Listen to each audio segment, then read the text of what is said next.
Never again should we pay somebody 99 weeks for doing nothing.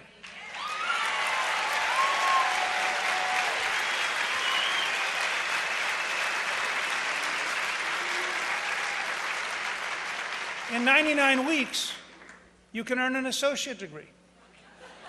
I mean, think about the total waste of human capability when you teach people to sit at home for 99 weeks. It's fundamentally wrong and a violation of the Declaration of Independence commitment that we have the right to pursue happiness. Now, if we're serious about manufacturing, we have to eliminate the Environmental Protection Agency, which is a job-killing agency.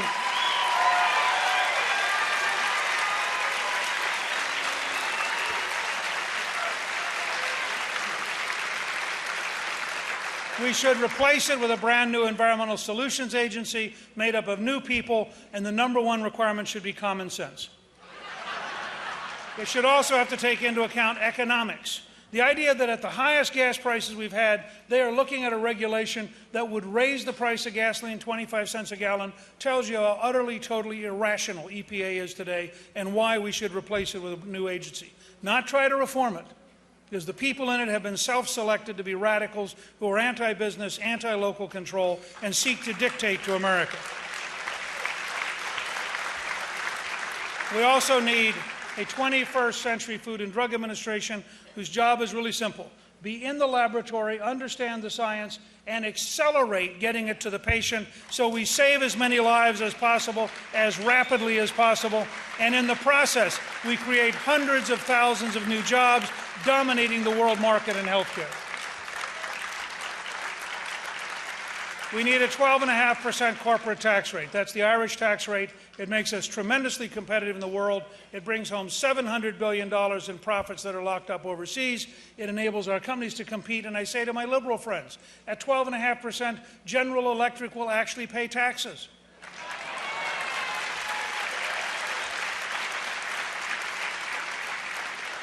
We should abolish the death tax permanently because it's an immoral tax.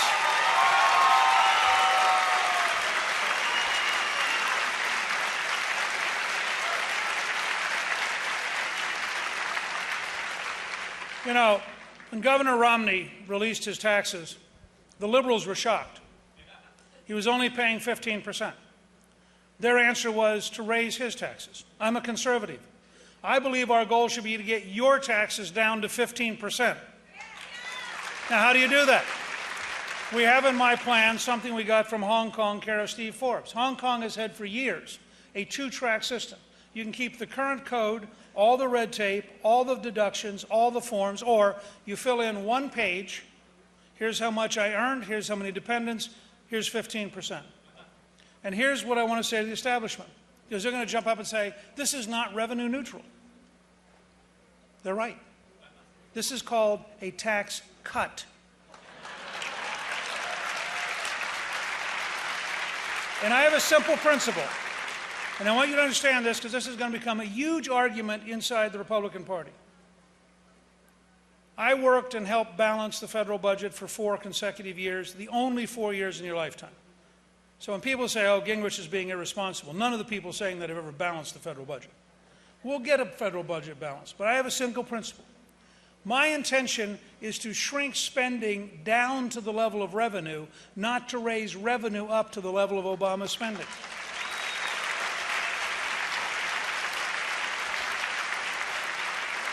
This was a fight we had in 1984 when we put in the no tax increase platform, which I worked with Jack Kemp and Trent Lott and Bob Cass and others on, against, by the way, the establishment.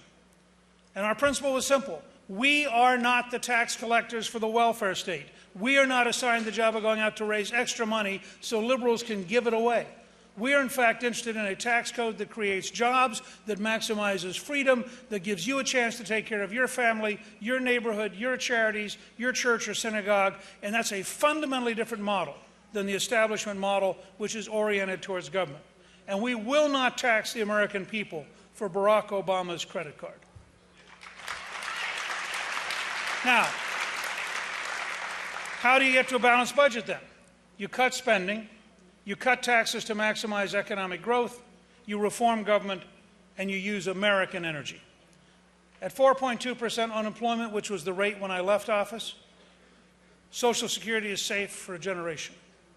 A huge increase in revenue and a big decline in cost. You take people off of food stamps, off of Medicaid, you take them off of public housing, off of unemployment, off of welfare, you put them to work paying taxes. The government gets more revenue without a tax increase, the government spends less. It's the first big step to balance the budget. But let's talk about cutting spending. And this is what I mean by bold proposals which will promptly be labeled unrealistic. We should replace the 130-year-old civil service system and regulations with a new model of modern management using systems like Lean Six Sigma, and we should be prepared to save $500 billion a year in the operation of the federal government and increase the economy by at least $2 trillion a year by the simple act of having the government cease to be incompetent, inefficient, and a hindrance to the future of the American system.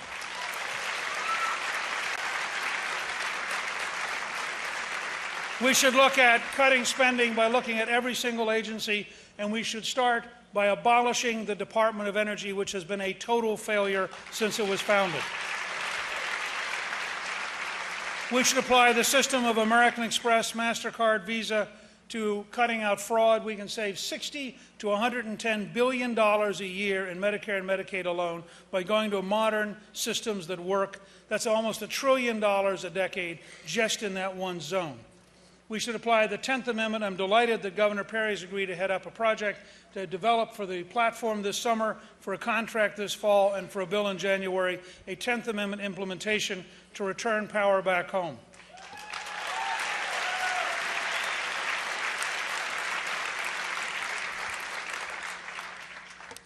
We also have things that are on energy.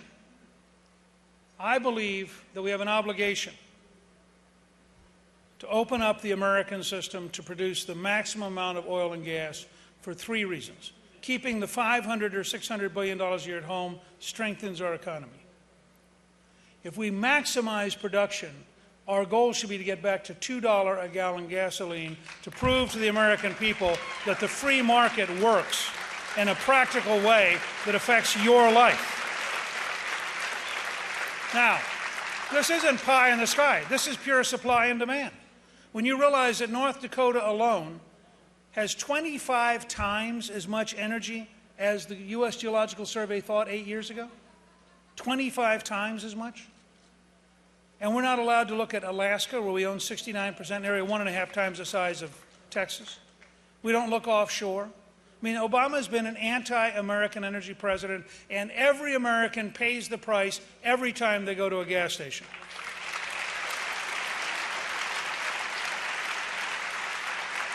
And I have a very simple principle.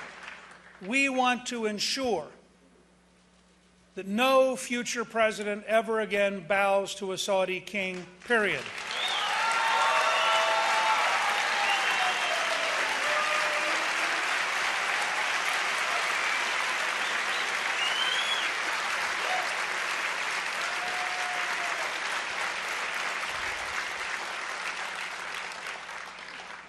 We need to move towards a personal Social Security savings account for young Americans while taking Social Security off budget for senior citizens.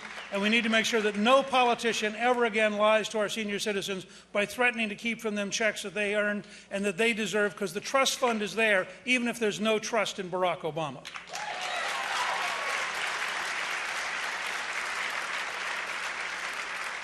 We need to have a complete audit of the Federal Reserve to find out every single decision. We deserve to know who got our money and why. If Bernanke has not resigned by the day I am sworn in, I will ask the Congress to pass a law ending his term. And we need a commission on gold and solid currency, much like the one Ronald Reagan had in 1981. And I'm delighted that Lou Lehrman and Jim Grant have agreed that they'd be willing to serve as the chairman.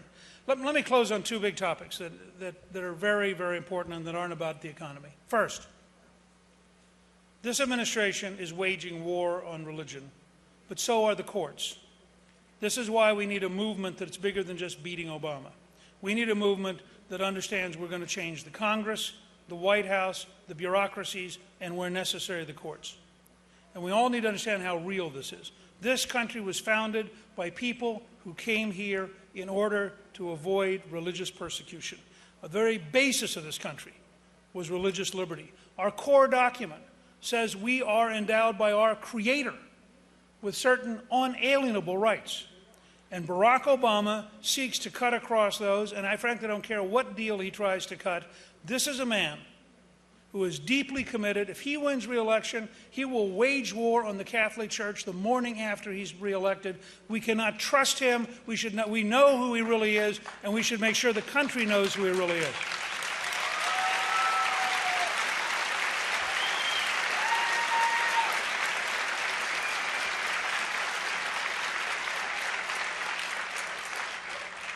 For those of you who want to understand what a real bold solution approach is, if you go to newt.org, there is a 54-page paper that Vince Haley and I put together over a 9-year period that outlines how to rebalance the judiciary and how to reestablish the right of the people to protect themselves against dictatorial judges who are rewriting the Constitution rather than enforcing the Constitution. It's a very serious topic.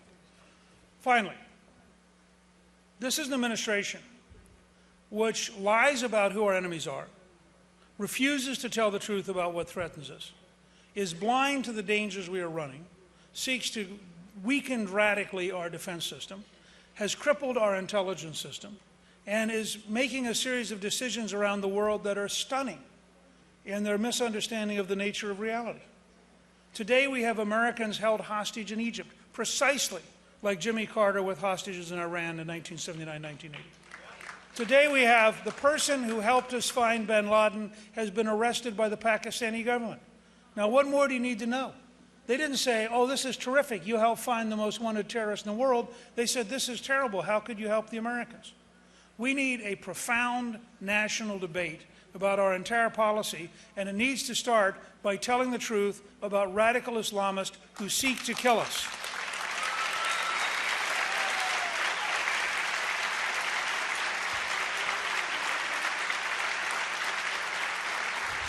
This is going to be a big choice, big decision election. I think while I'm seeking the Republican nomination, it has to be an American campaign. We want to say to every American, if you favor paychecks over food stamps, come join us no matter what your background, no matter where you live. We want to be with you in creating a work-oriented jobs economy.